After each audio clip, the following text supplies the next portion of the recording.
Welcome back to Blackstardove. Welcome back to my channel. As always, I need that HBO special, which simply means help a brother out. I'm trying to get to 10,000 subscribers. I'm climbing up slowly, but go ahead and click that subscribe button. I appreciate you. This video is going to be a little bit more different. I got some more videos coming up. I recorded a lot, so you're going to be seeing a whole lot more of me. But for this one, I wanted to talk about the impacts of fathers. Specifically, the impact of black fathers. And my own challenges I face as a black father. We all know that single mothers face a whole lot of challenges. And I'm not here to compare my challenges to a single mother, but at the same time, I can recognize and I can acknowledge everything that a single mom has to go through, while also stating this is what I have to go through. And then just like being that single father and trying to put everything together. Like, it's hard sometimes. Like, for those of you who don't know, I do some form of shared custody with my son's mother, where I have my son every weekend. The original plan was for me to have him on the weekends until he turned 10, and then once he turned 10, he would come live with me full time, and then she would get him on the weekends. So far, that has been going well for my son's 7 years on this earth. But there's a lot that I have to deal with that I don't think a lot of people understand what fathers have to deal with, because they're so focused on mothers. And they should most definitely be focused on the mothers.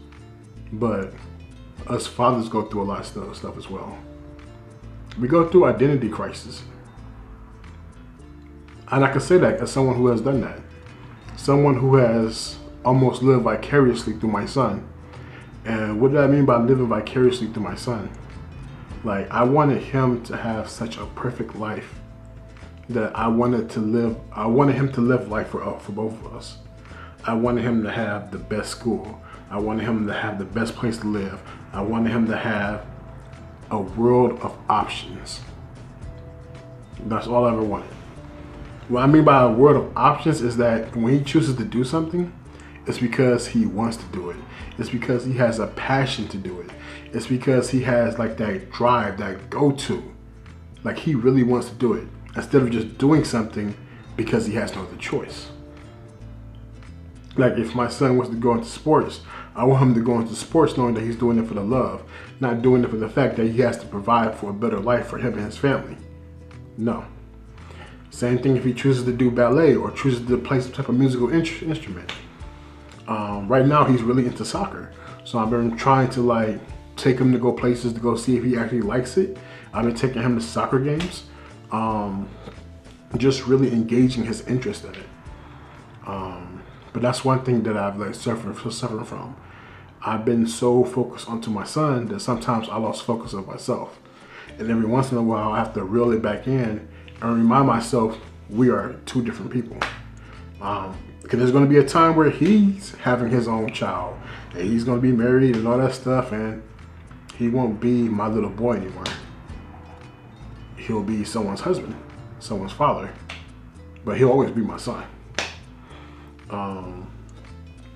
And then just, just making sure, like, I could just speak on my experiences, making sure that he has the best of both worlds from both sides of the family, making sure there's no jealousy or animosity from either side of the family, making sure that he knows how a black man is supposed to treat a black woman, making sure he knows that it's okay to express himself, and let him know what a safe space is. Like, these are things that I'm trying to teach him, because I want him to see the bigger picture. And what I mean by the bigger picture is that I want him to look beyond himself and look at what's best for the family. And what better example he has of that than me. Everything I do for the betterment of the family. What I mean by that is that me and his mother are not together. We'll never be together. But when I do things with a better outlook of how will it make her look? What does she need? Because as of right now, she's the primary caregiver of our son. So what does she need in order to be able to provide for him? I try my best. He has siblings, so I make sure I look out for them. I make sure I get them stuff on birthdays and holidays. I make sure I try to take them sometimes with me. I try to make sure that, you know, they know that I care for them and I love them as well. When looking at the big picture, it's all about, to me, swallowing ego. Because a lot of times you do a lot of things that you don't want to do. But you do it because you do it is because it's good for the family. And you think you're making a difference. When I want my son to grow up, I don't want him to say, I can't do X, Y, and Z. Because I never seen it done before. I want to say to him, that's bullshit, that's a lie. Because you see me do it. You see me take care, well, I'm not saying really take care, but look after kids, that's not mine. You see me do that. You see me make sure that I always try to honor your mother and try to treat her the best possible way. And even though we didn't really get along all the time, I made my best to make sure that you understood that was your mother and you're gonna respect her.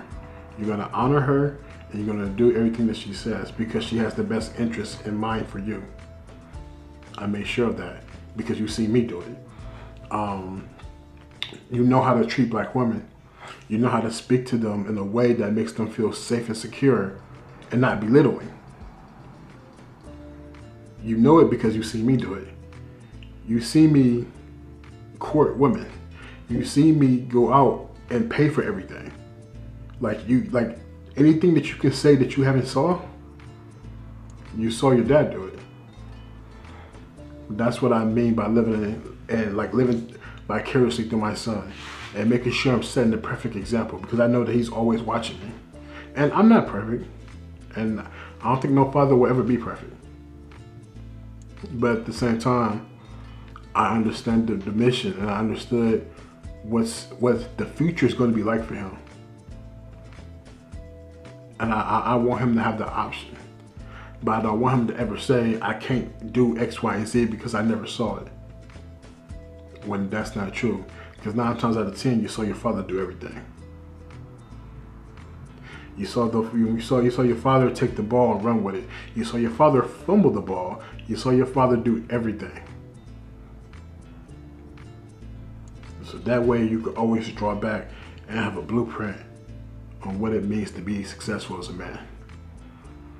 So when I leave this earth, or when the time comes that he technically no longer needs me, he can always say that he had the best role model ever, and that was his father. And that's what I mean by it's so hard for a black man. Like, I have to do things, and I have to realize that certain shit, like, it affects everyone. Like, I post my son a lot on my Instagram, and I like, you know, just things that we do. You know, there's little stuff here and there, and I get comments from people.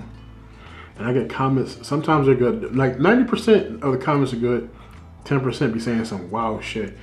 But you know, it's neither here nor there. But most of the times, like, you know, you're such a good father.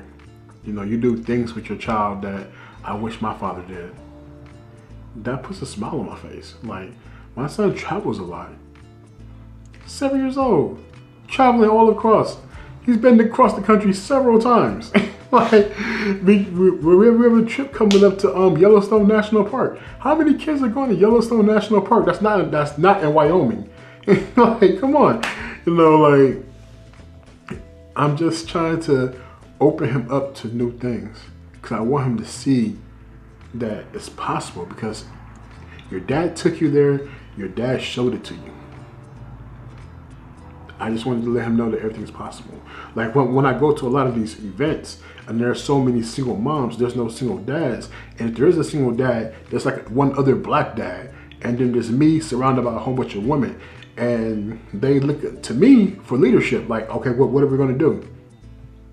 And a whole lot of times I'm going to be like, shit, you know, y'all tell me. But I can't do that because I know all these women are looking to me. And all these kids are not looking at me. And they're looking like, okay, black man, lead us. Okay, well, okay, shit, we're gonna do this, and this. And like the pressure's on.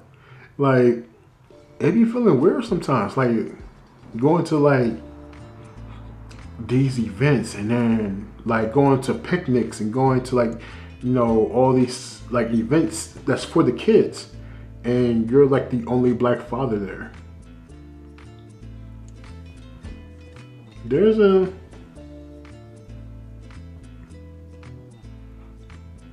let's just say it makes you feel uncomfortable because sometimes you just want to go and you just want to have a good time with your child, and you don't want to get into the politics or to the BS, but you have no choice because all these kids need to look to see that there's a black man doing the right thing. So that's what I mean by leading by example and living vicariously through him. Because I want I want to show him everything. I want to show him the good, bad, and ugly, and show him how no matter what, your father made the right decision, or what is perceived to be the right decision. And I did it that way. I can show you that it can be done. You just have to choose for it to be done. Because there's a whole lot of shit that I do that I don't want to do, but I will do and I will continue to do. Because again, I'm a black man. I'm raising a black son. And I want him to know you can do it. No matter what it is, you can do it. Because you saw your father do it. And if anything else, that means the world to me.